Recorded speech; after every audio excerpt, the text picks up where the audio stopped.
Hello students, myself Kapil Kumar, Assistant Professor from the Department of Computer Science and Engineering, IMT College of Engineering, Greater Noida. So today we are going to discuss about the OSI reference model.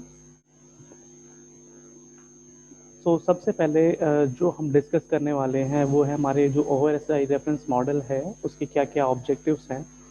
जो हमारा सबसे पहला objective है वो हमारा है data communication among heterogeneous systems और उनमें क्या क्या डिफिकल्टीज है, क्या सॉल्यूशंस हैं उनके अवेलेबल, क्या अवेलेबल सॉल्यूशंस हैं उनके बारे में डिस्कस करेंगे। जो हमारा सेकंड ऑब्जेक्टिव है इस मॉडल को पढ़ने का वो है हमारा कि हमें इस लेयर की जो हमारा एक लेयर्ड आर्किटेक्चर हम यूज़ कर रहे हैं ओ एस आई मॉडल उसकी हमें ज़रूरत क्या है, क्यों हमें उसकी ज़रूरत है।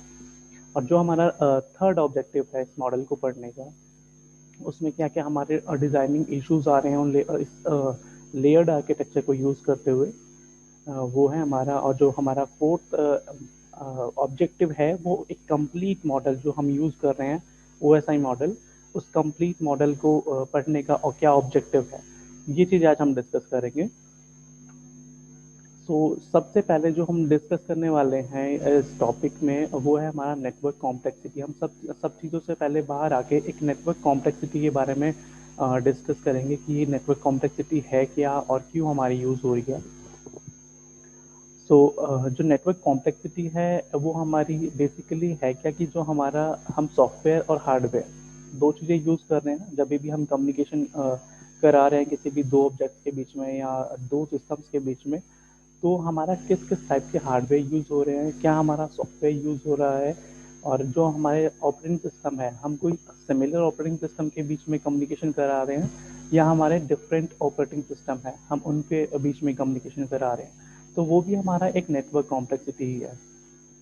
तो जो हमारा डेटा एक्सचेंज हो रहा है, हमारा डेटा एक्सचेंज किस टाइप का डेटा एक्सचेंज हो रहा है सिस्टम्स के बीच में, कोई हमारा टेक्स्ट हो सकता है, हमारी कोई इमेज हो सकती है, या फिर हमारा कोई वीडियो है, ऑडियो है, कुछ भी टाइप का जो हमारा डेटा है हम उनको आपस में एक्सचेंज कर रहे हैं या शेयर कर रहे हैं। ठीक। जो भी हमारा डेटा है वो हमारा मतलब ऐसे ट्रांसफ़र होना चाहिए कि उसमें कोई ग्लिच ना हो, कोई एरर ना आए, और जो डेटा है हमारा एक एंड से मतलब जो हमारा सोर्स है, हम जिस सोर्स से ट्रांसफ़र कर रहे हैं वो डेस्टिनेशन तक बिना किसी एरर के, बिना किसी ग्लिच के ट्रांसफ़र होना चाहिए एज इट इज़। मतलब जो हमारा डेटा हम सोर्स से भेजना चाह रहे हैं एग्जैक्टली वही डेटा हमारा हमारे एंड पर रिसीव होना चाहिए जो कि हमारा डेस्टिनेशन है। हम और उसमें क्या क्या हम डिफरेंट वे मतलब डिफरेंट वे में हम डेटा को ट्रांसफ़र कर सकते हैं, क्या पाथ हैं जिनको हम फॉलो करके डेटा ट्रांसफ़र कर रहे हैं, क्या मेथड्स हैं जिनको हम फॉलो करके अपना डेटा को ट्रांसफ़र कर रहे हैं, तो ये सारी चीज़ें मिलके हमारा एक नेटवर्क कॉम्प्लेक्सिटी बनाती है। जो हमारा नेटवर्क कॉम्प्लेक्सिटी है उसमें हमें एक चीज़ और देखने को मिलेगी कि जो हम डेटा एक्सचेंज कर रहे हैं वो दो फॉर्मेट में भी तो हो सकता है, ज़रूरी थोड़ी है कि हमारा एक ही फॉर्मेट का डेटा हमें सेंड करना है। जो हमारा डेटा सोर्स से हमें ट्रांसफ़र करना है वो जो हमारा डेस्टिनेशन पे रिसीव होगा, ज़रूरी नहीं है कि वो सेम हमारा डेटा जो फॉर्मेट है सेम हो सकता है कि वो हमें यहाँ से सोर्स से कोई डेटा भेजना है, उसका सोर्स सॉरी मेथड जो फॉर्मेट है वो अलग हो, और जो जहाँ पर रिसीव होगा वो मशीन उस मेथड को, उस फॉर्मेट को समझती नहीं है, उसके पास कोई और फॉर्मेट है डेटा को रीड करने का या समझने का। ये भी हमारा एक नेटवर्क कॉम्प्लेक्सिटी का ही एक पार्ट है। जो नेटवर्क कॉम्प्लेक्सिटी है अब इसको जो सॉल्यूशन मिला है वो किसके थ्रू मिला है, कुछ सेट ऑफ रूल्स के थ्रू मिला है, कुछ प्रोटोकॉल्स के थ्रू मिला है। जो हमारी प्रोटोकॉल्स, अब हम एक क्वेश्चन आता है कि अब इसी कीवर्ड में से एक क्वेश्चन निकला कि हमारी प्रोटोकॉल है क्या। बेसिकली हमारी प्रोटोकॉल है जो हमारे कुछ सेट्स ऑफ रूल हैं जिनके बेस पर हमारा कोई भी डेटा एक्सचेंज होगा या कोई भी कम्युनिकेशन होगा दो ऑब्जेक्ट्स के बीच में, वो हमारा क्या है, प्रोटोकॉल है। प्रोटोकॉल में बेसिकली होता क्या है कि कुछ सेट्स ऑफ रूल्स डिफाइन होते हैं जिनको एक सिस्टम को फॉलो करना ही करना होगा अगर उनको बीच में उन दो सोर्स और डेस्टिनेशन के बीच में कोई डेटा ट्रांसमिट करवाना है तो।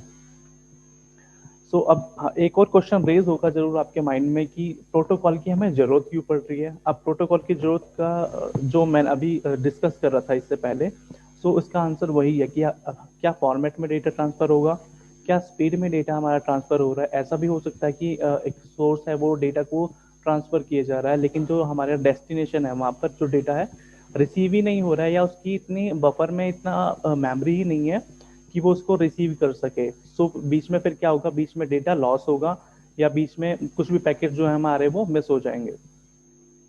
और अगर ऐसा हमें कुछ प्रॉब्लम देखने को मिल रही है, तो ऐसे कुछ एरर हमारे आ रहे हैं, अब उनका एरर का सॉल्यूशन क्या है, ये इन सब चीज़ों को देखते हुए क्या है, हमें प्रोटोकॉल की, नेटवर्क प्रोटोकॉल की जरूरत पड़ती है, सो दैट कि जो हमारा डेटा है वो इजीली ट्रांसफ़र हो सके, और इस तरीके से ट्रांसफ़र हो कि हमारा कोई भी पैकेट या कोई फ्रेम हमारा लॉस ना हो। इन सब प्रोटोकॉल, जो हमने प्रोटोकॉल डिस्कस की हैं या हमने नेटवर्क कॉम्प्लेक्सिटी डिस्कस की है, उन सब चीज़ों का ये एक प्रॉब्लम थी, और अब निकल बाहर जो हमारे पास आया है, एक सॉल्यूशन आया है। सॉल्यूशन हमारा क्या है, ऑपरेटिंग एक हमारा ओएसआई मॉडल है, that is open system interconnect model.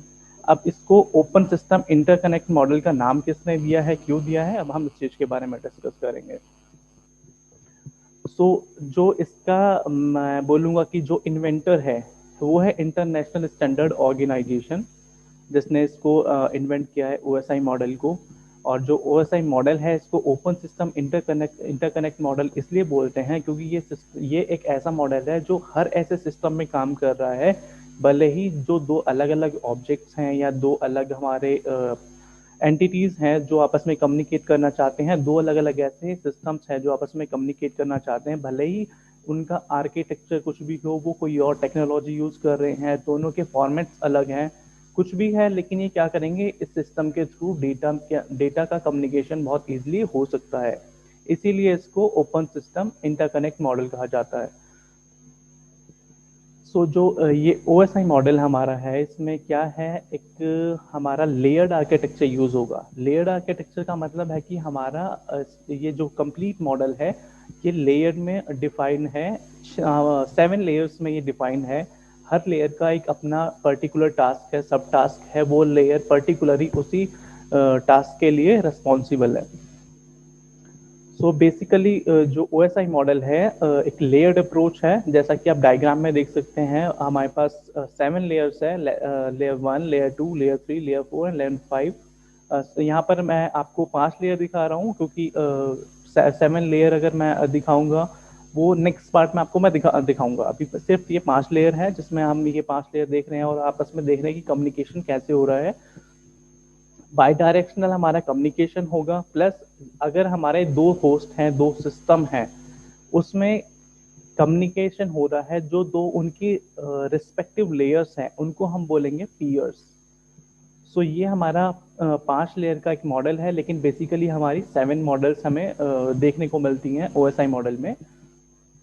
जो हमारे डिजाइनिंग इश्यूज हैं लेयर्स के लिए, वो हमारा एड्रेसिंग हो सकती है, एरर कंट्रोल है, ऑर्डर ऑफ मैसेज है, फ्लो कंट्रोल है, जो मैसेज है उसका असेंबलिंग, डिसम्बलिंग, रिसैम्बलिंग और ट्रांसमिटिंग है, और मल्टीप्लेक्सिंग है, डीमल्टीप्लेक्सिंग है, राउटिंग है, ये हमारे डिजाइनिंग इश्यूज हैं लेयर के।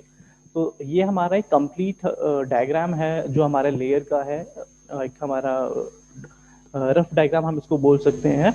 इसमें जो हमारे पास 7 लेयर्स है, सबसे पहली लेयर फिजिकल लेयर है, second layer data link layer है, नेक्स्ट हमारी network layer, transport layer, session layer, presentation layer और एप्लीकेशन लेयर है। ये आप डायग्राम बहुत इजीली देख सकते हैं स्क्रीन पे। हमारे पास OSI मॉडल की लेयर का एक डायग्राम है, ये बिल्कुल मैं बोलूँगा कि डीप में आपको डायग्राम नहीं दिख रहा है, ये आपको बहुत इजीली वे में, अगर मैं बोलूँगा कि लेमन को समझाने के लिए एक डायग्राम है, ही उस तरीके से मैंने डायग्राम बनाया है, जिसमें आप 7 लेयर्स देख सकते हैं, हर लेयर का एक अपना अपना पर्टिकुलर टास्क है। सबसे पहली जो हमारी लेयर है वो हमारी फिजिकल लेयर है। फिजिकल लेयर के कुछ हमारे जो पर्टिकुलरली उसको डेडिकेटेड हमें टास्क परफॉर्म करने होते हैं, उसमें बिट रिप्रेजेंटेशन है, ट्रांसमिशन रेट है, फिजिकल कैरेक्टरिस्टिक है, सिंक्रोनाइजेशन है, ट्रांसमिशन मोड है, फिजिकल टोपोलॉजी है। सबसे पहले बिट रिप्रेजेंटेशन की बात करते हैं। बिट रिप्रेजेंटेशन का मतलब है कि जो हमारी बिट्स हैं वो कन्वर्ट होंगी हमारे इलेक्ट्रिकल सिग्नल में या ऑप्टिकल सिग्नल में, और सिग्नल के बेसिस पर ये डिसाइड होगा कि वो क्या मीडियम यूज करना चाहता है डेटा ट्रांसमिशन के लिए। नेक्स्ट जो हमारा पॉइंट है वो ट्रांसमिशन रेट है। ट्रांसमिशन रेट का मतलब है कि पर सेकंड कितनी हमारी बिट्स आपस में मतलब ट्रांसफर होंगी उन दोनों सिस्टम्स के बीच में। जो फिजिकल कैरेक्टरिस्टिक्स है, ये वही पॉइंट है जो हम सबसे पहले पॉइंट की बात कर रहे थे कि हमारी जो बिट्स हैं वो किस में कन्वर्ट होनी है, सिग्नल्स में। अब सिग्नल के बेसिस पर डिपेंड करता है, सिग्नल के बेसिस पर ही डिपेंड करता है कि वो कौन सा फिजिकल मीडिया यूज करेगी, कोई कोएक्सियल मीडिया यूज करना है या ऑप्टिकल फाइबर यूज करना है, ये डिपेंड करता है हमारे सिग्नल्स पे। सिंक्रनाइजेशन का मतलब है कि जो हमारा सेंडर है और रिसीवर है, ये उनकी क्लॉक की कंसर्न है कि जो दोनों का टाइमिंग है वो डेटा को सेंड करने की और रिसीव करने की ऑलमोस्ट ऐसी होनी चाहिए कि अगर डेटा हमारा सेंड हो रहा है सोर्स की तरफ से और डेस्टिनेशन तक जा रहा है, तो बीच में डिले, जो एक एक्चुअल डिले है या जेन्युइन डिले है, उसके अलावा कोई डिले नहीं आना चाहिए दोनों के ट्रांसमिशन में। सिंप्लेक्स सॉरी जो नेक्स्ट हमारा पॉइंट है वो हमारा ट्रांसमिशन मोड है। ट्रांसमिशन मोड में हम तीन चीज देख सकते हैं, सिंप्लेक्स, हाफ ड्यूप्लेक्स और फुल ड्यूप्लेक्स। इनके बेसिस पर डेटा ट्रांसमिट होगा, ये मोड है डेटा ट्रांसमिट करने के। सिंप्लेक्स का मतलब है कि या तो डेटा एक ही मतलब सिंगल वे में यूनि डायरेक्शन में ट्रांसफर होगा। हाफ ड्यूप्लेक्स का मतलब है कि दोनों में हो सकता है, लेकिन किसी एक टाइम पर एक तरह से डेटा ट्रांसफर होगा, एक साइड डेटा ट्रांसफर होगा।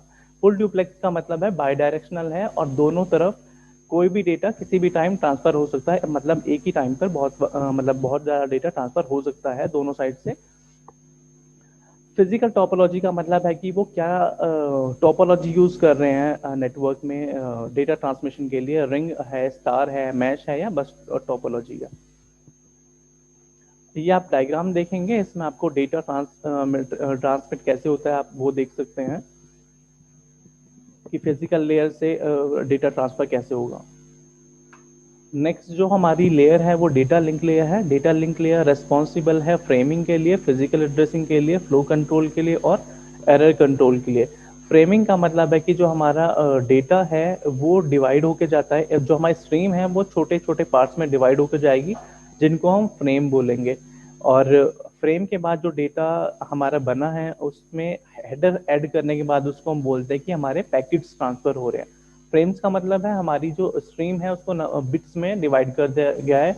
अब वो कुछ भी हो सकता है, 4 बिट्स का एक फ्रेम हो सकता है, 16 का भी हो सकता है, 8 का हो सकता है, 32 का भी हो सकता है। फिजिकल एड्रेसिंग का मतलब यही है जो मैं अभी फ्रेमिंग में मैंने डिस्कस किया है, कि जो हमारा फ्रेम है उसमें हेडर ऐड कर दिया जाएगा जिसमें हमारे सोर्स का और डेस्टिनेशन का एड्रेस होता है। नेक्स्ट जो हमारा पॉइंट है वो हमारा फ्लो कंट्रोल है। फ्लो कंट्रोल का मतलब है कि जो हमारा डेटा ट्रांसफर हो रहा है, कहीं ऐसा तो नहीं है कि एक तरफ से तो डेटा हमारा मतलब फ्लड की तरह सिर्फ सेंड किए जा रहे हैं लेकिन उधर रिसीव ही नहीं कर पा रहा है जो हमारा रिसीवर है। सो फ्लो कंट्रोल भी मैनेज करके रखना है। एरर कंट्रोल का मतलब है कि हमें कोई ऐसा मैकेनिज्म उसमें ऐड करना है कि कोई जो हमारा डेटा है वो लॉस ना हो बीच में। सो इस तरीके से आप डायग्राम में देख सकते हैं कि जो हमारा फ्रेम है उसके बीच में उसके साइड में हेडर्स लगा दिए जाते हैं जिसमें सोर्स का और डेस्टिनेशन का एड्रेस होता है। जो हमारी नेक्स्ट लेयर है वो हमारी नेटवर्क लेयर है। नेटवर्क लेयर किस चीज के लिए रिस्पॉन्सिबल होती है? पैकेट्स की डिलीवरी के लिए रिस्पॉन्सिबल होती है और राउटिंग के लिए रिस्पॉन्सिबल होगी कि उनको कौन सा मतलब मैकेनिज्म यूज करना है डेटा ट्रांसमिट करने के लिए। और जो नेटवर्क लेयर है वो सिर्फ रिस्पॉन्सिबल है किसके लिए? जो हमारे पैकेट्स डिलीवर हो रहे हैं इंडिविजुअल पैकेट के लिए, डिलीवर के लिए हमारा नेटवर्क लेयर रिस्पॉन्सिबल है। कंप्लीट मैसेज के लिए नेटवर्क लेयर रिस्पॉन्सिबल नहीं होती है कभी भी।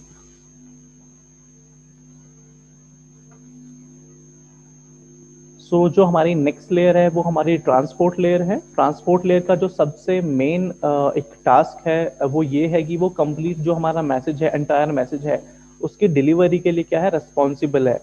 और जो सेगमेंटेशन और असेंबली होती है हमारे मैसेज की छोटे छोटे पार्ट्स में या सेगमेंट्स में, फिर उनकी नंबरिंग होगी कि किस सीक्वेंस में हमारा डेटा जाना है, ये भी जो हमारा ट्रांसपोर्ट लेयर की है उसी की रेस्पॉन्सिबिलिटी है। और एरर कंट्रोल की, एरर कंट्रोल की रेस्पॉन्सिबिलिटी भी कौन लेगा? ट्रांसपोर्ट लेयर लेगा।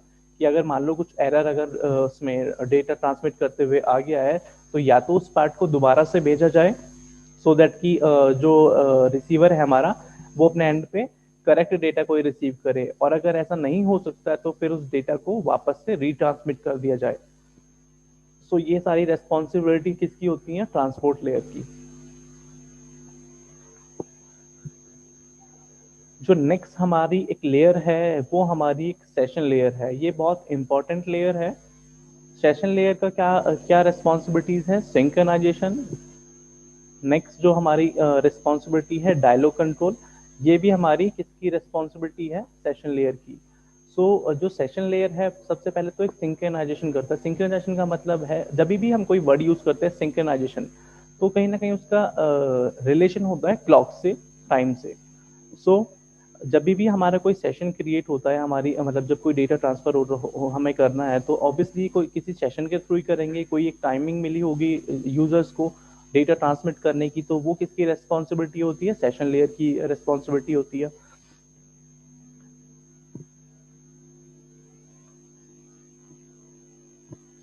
नेक्स्ट जो हमारी एक लेयर है वो प्रेजेंटेशन लेयर है। प्रेजेंटेशन लेयर के जो मेन दो टास्क है वो कंप्रेशन है और ट्रांसलेशन है।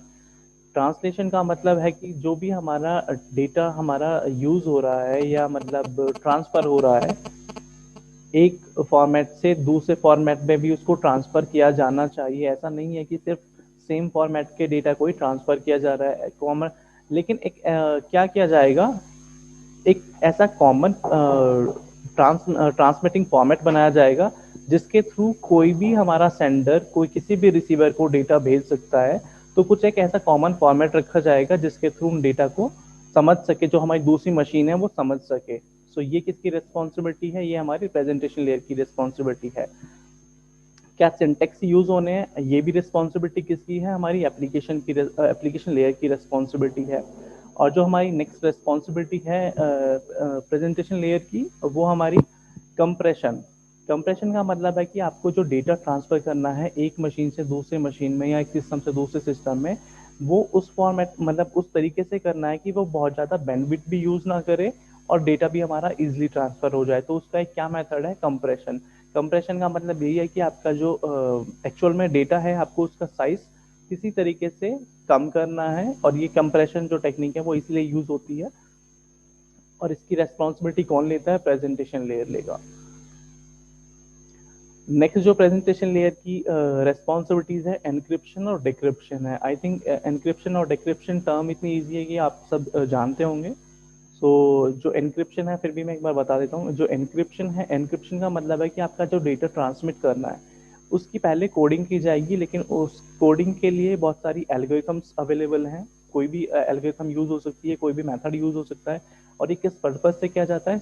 ये इस पर्पज से किया जाएगा कि बीच में अगर मान लीजिए कोई इंट्रूडर है या कोई भी क्रिमिनल है, तो वो उस डेटा को अगर मान लीजिए अटैक, उस डेटा को एक्सेस करना भी चाह रहा है, ठीक है कर भी लिया, लेकिन उसको यूज ना कर पाए। सो इसलिए हमारी एनक्रिप्शन जो एक टेक्निक है वो यूज होती है। और उसको करेगा कौन? उसकी रेस्पॉन्सिबिलिटी कौन लेगा? प्रेजेंटेशन लेगा। जो नेक्स्ट रेस्पॉन्सिबिलिटी है हमारी प्रेजेंटेशन लेयर की, वो है डिक्रिप्शन। डिक्रिप्शन का मतलब है कि जो अब हमने एनक्रिप्शन किया था डेटा, जिसको एनक्रिप्टेड डेटा को साइफर टेक्स्ट भी बोलते हैं। तो जो हमारे डेटा को एनक्रिप्शन किया गया था, अब वो यूजर जो हमारा एंड मतलब मैं बोलूँगा कि डेस्टिनेशन सोर्स पे जो हमारा एक यूज़र बैठा हुआ है, जो रिसीवर है एक्चुअल में, अब उसको वो डेटा रिसीव करना है। अब ऐसा तो नहीं है कि जो एनक्रिप्ट कर दिया तो वो उसी फॉर्म में उसको रिसीव होगा, नहीं। अब उसको डिक्रिप्ट किया जाएगा कुछ मेथड यूज करके, जैसे कुछ एल्गोरिथम्स यूज की गई थी एनक्रिप्शन के लिए। सो ऐसे ही कुछ एल्गोरिथम यूज की जाएंगी डिक्रिप्शन के लिए। तो ऐसी एल्गोरिथम को यूज करते हुए क्या करेगा, जो रिसीवर होगा वो उस डेटा को डिक्रिप्ट करेगा, और एक्चुअल में जिस फॉर्मेट में एक यूजर को डेटा चाहिए होता है, रीडेबल फॉर्म में मैं बोलूंगा, तो वो उसको अवेलेबल होगा। इन एल्गोरिथम्स को यूज करने के बाद डेटा को एक्चुअल में वो रिसीव कर लेंगे, और जो उनको डेटा को रीड करना है या उस पर जो भी टास्क परफॉर्म करना है वो कर सकते हैं। ये रेस्पॉन्सिबिलिटी भी किसकी है? प्रेजेंटेशन लेयर की। जो सबसे हमारी मैं बोलूँगा कि यूआई लेवल पर हमारी एक लेयर होती है, वो कौन सी होती है? हमारी एप्लीकेशन लेयर। और ये सबसे टॉप लेवल पे अवेलेबल है। सबसे बॉटम लेवल पे क्या अवेलेबल थी? फिजिकल हमारी लेयर। और जो सबसे टॉप लेवल पे है वो हमारी एप्लीकेशन लेयर है, अवेलेबल है। अब एप्लीकेशन लेयर का काम क्या है? सबसे पहली तो जो इसका टास्क है वो ये है कि इसका यूजर से इंटरेक्शन होता है डायरेक्टली। जो यूजर मतलब यूजर से इंटरेक्ट करेगी और प्रेजेंटेशन लेयर से इंटरेक्ट करेगी। ये इकलौती ऐसी लेयर है जो यूजर से भी इंटरेक्ट करेगी और प्रेजेंटेशन लेयर से भी इंटरेक्ट करेगी। यही लेयर डिसाइड करेगी कि जो कनेक्शन है हमारा दो सिस्टम्स के बीच में वो कॉन्टिन्यूस बना रहे जब तक हमारा डेटा ट्रांसमिशन चल रहा है। यूजर से भी इसी एप्लीकेशन लेयर को इंटरेक्ट करना है, कौन सी हमारी प्रोटोकॉल यूज होनी है वो भी एप्लीकेशन लेयर डिसाइड करेगी, कौन से पोर्ट पे डेटा जाना है ये भी एप्लीकेशन लेयर डिसाइड करेगी। सो ऐसे कुछ फंक्शंस हैं जिनको एप्लीकेशन लेयर डिसाइड कर रही है। सो आप एक डायग्राम में देख सकते हैं कि कुछ हमारी प्रोटोकॉल्स हैं जिनको यूजर यूज कर रहा है, किसके थ्रू, एप्लीकेशन लेयर्स के थ्रू। सो ये हमारी बेसिकली सारी 7 लेयर्स है, सबके टास्क उनको असाइन है और सबके पर्टिकुलर टास्क है। हर एक लेयर अपने ही सिर्फ टास्क के लिए रिस्पॉन्सिबल है, कोई दूसरी लेयर किसी दूसरे टास्क के लिए रिस्पॉन्सिबल नहीं है। चलिए, thank you so much. Next class में हम नेक्स्ट टॉपिक डिस्कस करेंगे।